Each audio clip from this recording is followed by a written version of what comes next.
Hey everyone. Today I'm going to talk about the EU Cyber Resilience Act, also called the CRA.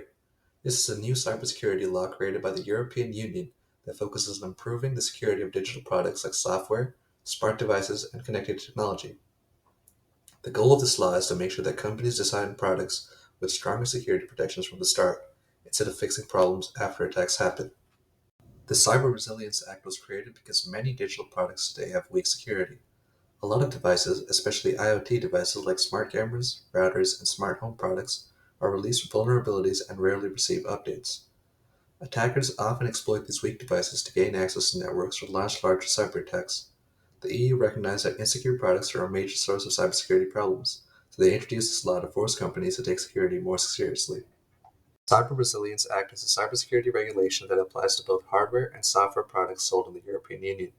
The main idea behind the law is something called secure by design, which means security must be built into products from the beginning of development rather than added later. This law requires manufacturers to identify risks, fix vulnerabilities, and maintain security updates throughout the lifecycle of the product. The Cyber Resilience Act applies to many types of digital products that connect to the internet or communicate with other devices. Examples include smart home devices like cameras and thermostats, routers and networking equipment, operating systems, mobile applications, wearable technology, and other connected devices. Basically, if a product has digital components or internet connectivity, it will likely fall under this regulation. The CRA introduces several important requirements for companies that develop digital products. First, companies must follow secure development practices and consider cybersecurity risks during product design. Second, they must report vulnerabilities when they are discovered. Third, they must provide security updates and patches to fix problems. And finally, they must perform security risk assessments before releasing products to the market. These rules aim to prevent insecure products from reaching consumers. Another major part of the Cyber Resilience Act is vulnerability reporting. If a company discovers a vulnerability that is being actively exploited, they must report it to the European Cybersecurity Agency known as ENISA within 24 hours. This allows governments and security organizations to respond quickly and prevent attacks from spreading. The goal is to improve communication and transparency when new cyber threats are discovered. The law also requires companies to provide security updates for their products for a reasonable amount of time. Many devices today stop receiving updates shortly after they're released, leaving users exposed to security risks. Under the CRA, manufacturers must continue patching vulnerabilities and providing security updates throughout the product's supported lifecycle. This helps reduce long-term cybersecurity risks.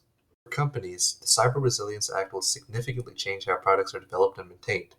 Organizations will need to implement stronger security testing, track vulnerabilities more carefully, and maintain update systems to fix security issues.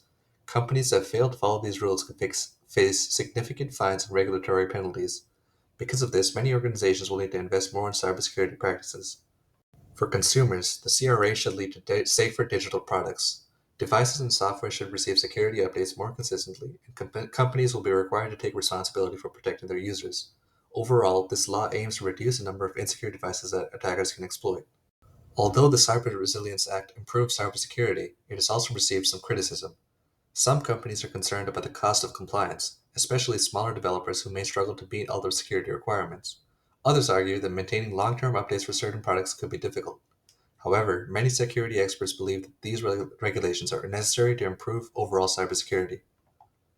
A real world example that shows why regulations like the Cyber Resilience Act are important is the Mirai botnet attack. In 2016, attackers created malware called Mirai that infected insecure IoT devices like security cameras and routers. Many of these devices use default usernames and passwords, which made them very easy for attackers to compromise. The malware eventually infected more than 600,000 devices and turned them into a botnet that launched massive distributed denial of service attacks. These attacks temporarily shut down major websites such as Twitter, Netflix, Reddit, and GitHub.